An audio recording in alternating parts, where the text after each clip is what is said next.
One thing that has been a huge motivator for me in my life is the fear of regret. Fear of looking back and saying, why didn't I make the changes I needed to make sooner?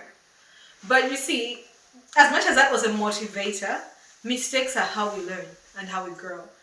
But it becomes a regret, something that you look back on and dread yourself for not making a change if you see the mistake and don't learn from it. And today, we're going to avoid that. I'm going to share 5 mistakes that I made and I hope you're not making. These are 5 mistakes that can derail your progress in life. Let's go.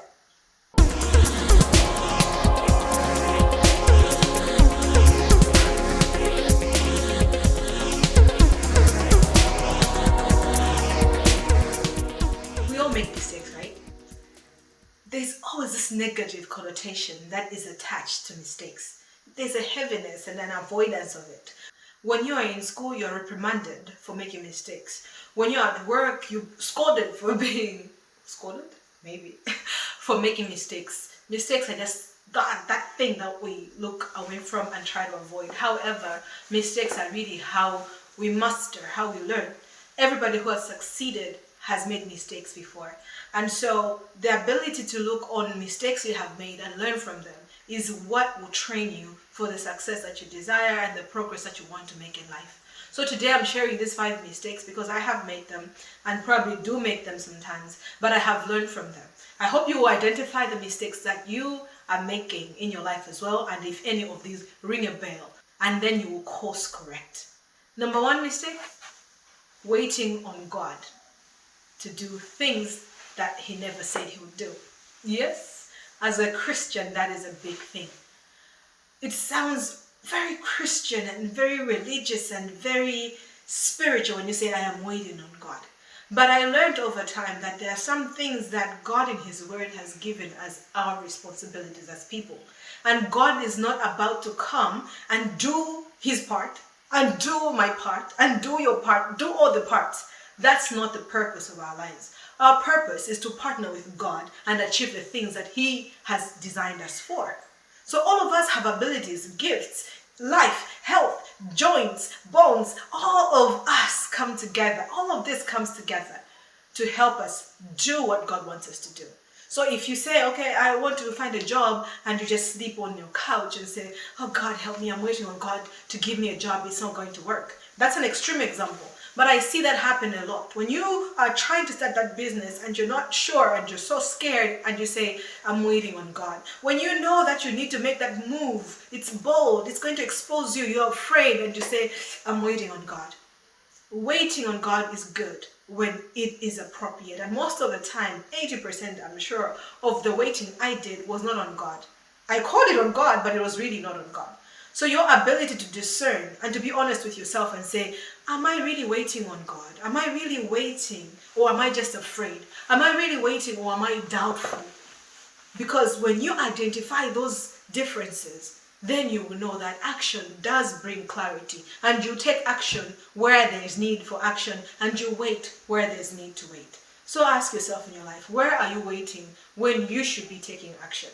If you wait too long, you'll miss some opportunities. When a door opens and you're like, I'm waiting, when God is like, I opened that door for you, why are you not getting in? Because you're scared, you miss out on some great things happening in your life. Another part to this waiting is waiting for the perfect time. Like, Lord, if I get the right budget, if I get free time, I get that a lot when I am coaching people. They're like, okay, I really like what you're offering, but it's just not the right time. I'm too busy with this, I'm doing that and there. Perfect time is never going to happen. You are going to have to make time for the things that you value and the things that you want. So waiting for the perfect time is also a waste. So really watch your waiting. Watch where you are pausing to say, I need this to happen, or I need that to happen. You could be waiting in vain.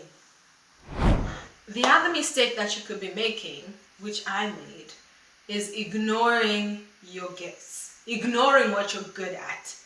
Being an accountant, most of what naturally comes to me was never really used in my role. I am an extroverted person. I love connecting with people, and my role required me to just sit and be analytical.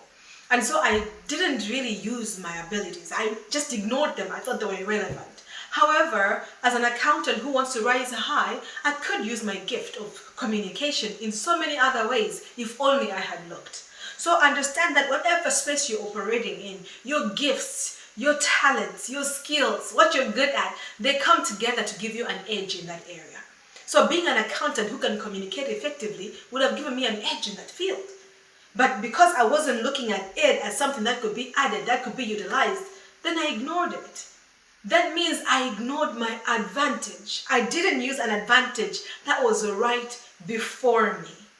I am very creative as a person. I ignored that as well. And the thing is, when you're good at some things, it's easy for you to downplay them. You know how it's like, oh, everybody can write, everybody can sing, everybody can design.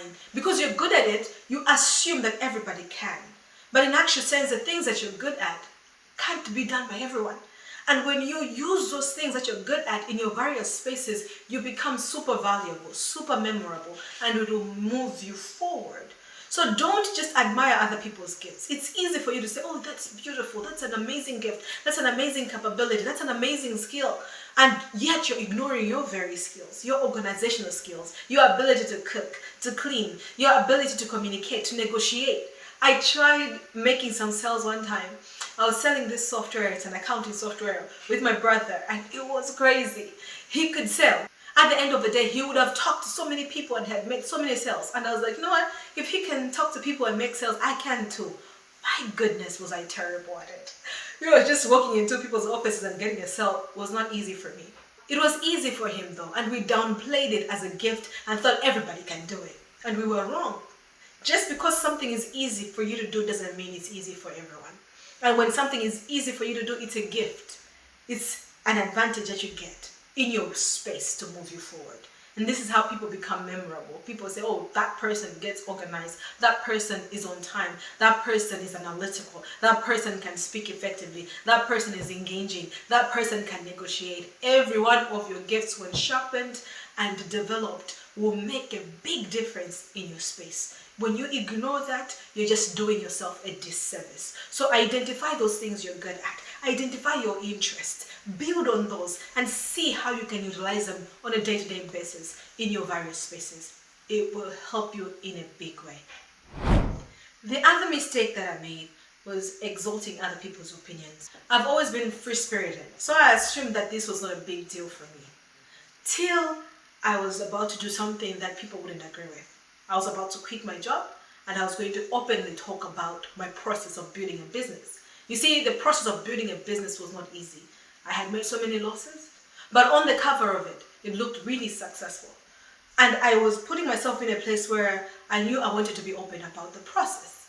And I felt that deep conviction to be open so that I can help other people who were transitioning from corporate to entrepreneurship or thinking of moving their career forward, just to help people like I do today. And that really scared me in a big way. That's when I realized that I cared about people's opinions. I cared enough to consider what would people say. I paused to say, what would they think? What would people say? And they was just everyone. It's easy for you to say, okay, what will my parents say? That is sensible. What will my cousins say? Maybe that's also sensible. But what will they? Who are they? They have their own problems. They have their own challenges. They are not qualified to judge you in your life. Their opinions don't matter. They don't know the full story. It shouldn't be a bother, yet it is. Even more so with social media. Oh my goodness. It becomes a big deal what people will say. You stay in relationships, you fake relationships, you stay in a business, you fake success just because of what they will say.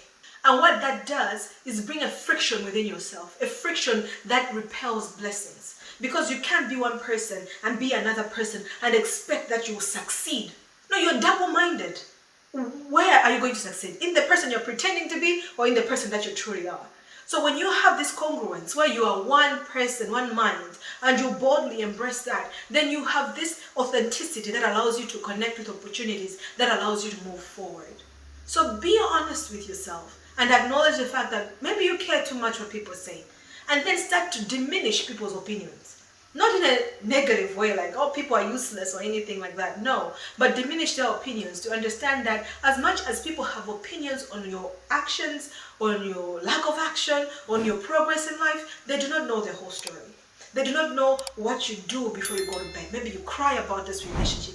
Maybe you are excited about this opportunity. They do not know that. So they'll just say whatever they'll say. They don't understand your pain. They don't understand your joy.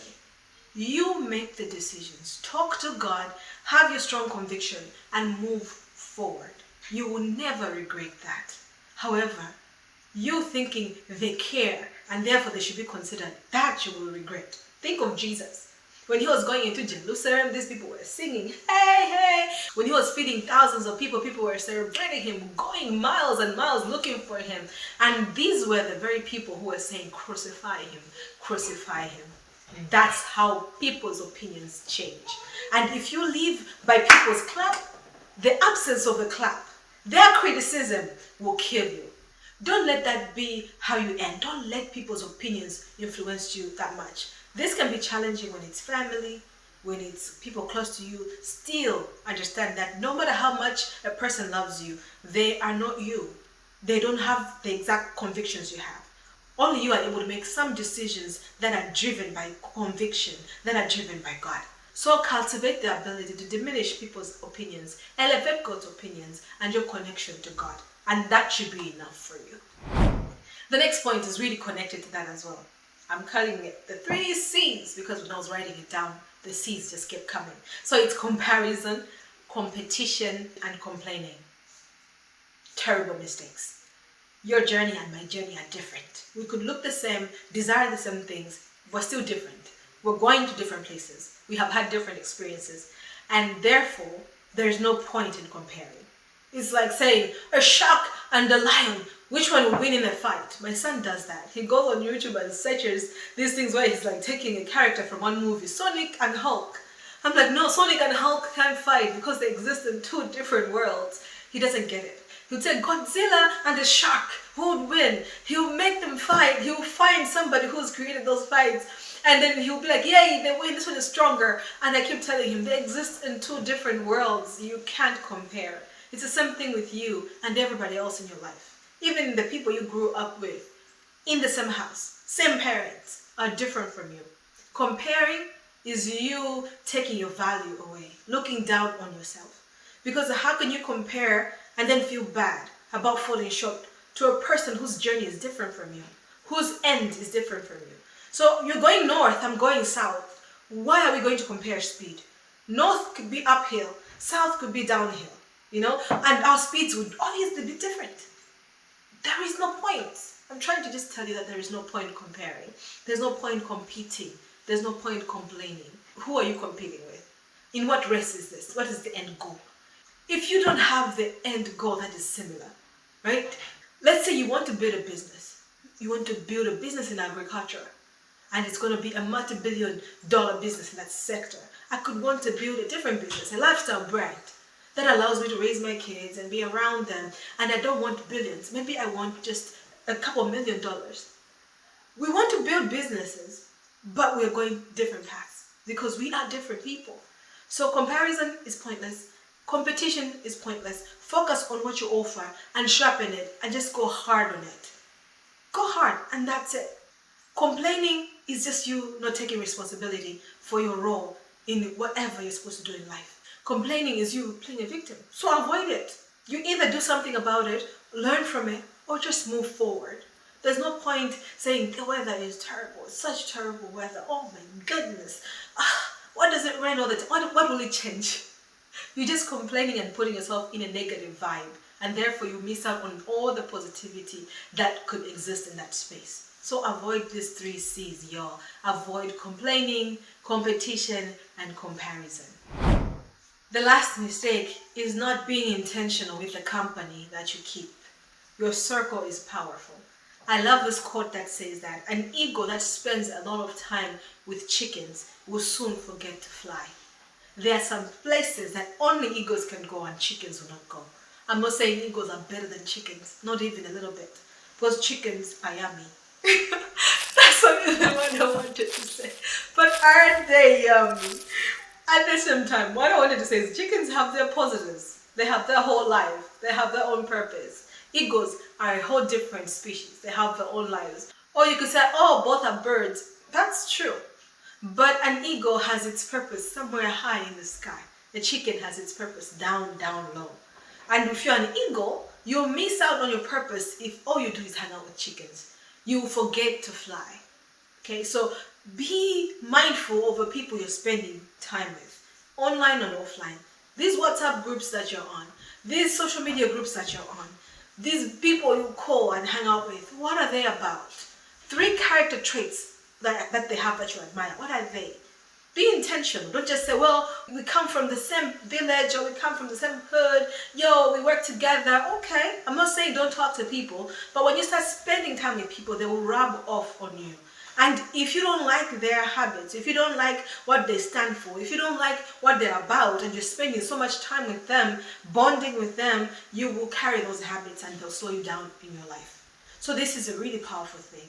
If you want to succeed fast in whatever area, fitness, health, relationship, career, business, whatever area, just attach yourself to a circle, to a company that is already doing what you want to do. It will transform your mind quickly. That is the power of company. That is the power of being in a circle. It changes you to be like that group. So if you don't want to be like those characteristics those friends are showing you, walk away. Spend 10 minutes with them, but not hours, not weekends, not days, because that will influence you in one way or the other. I hope this was helpful to you. I have shared 5 mistakes that are going to derail you in your progress in life. And I would like to know which one really sticks out to you. Let me know in the comments. And if you loved this, I would love to work with you. Check the description box for my different programs. Some are paid, some are free, that you can really jump on and elevate your life.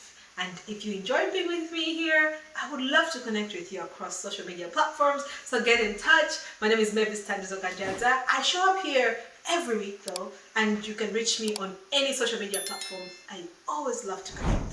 I will see you next week. Bye-bye.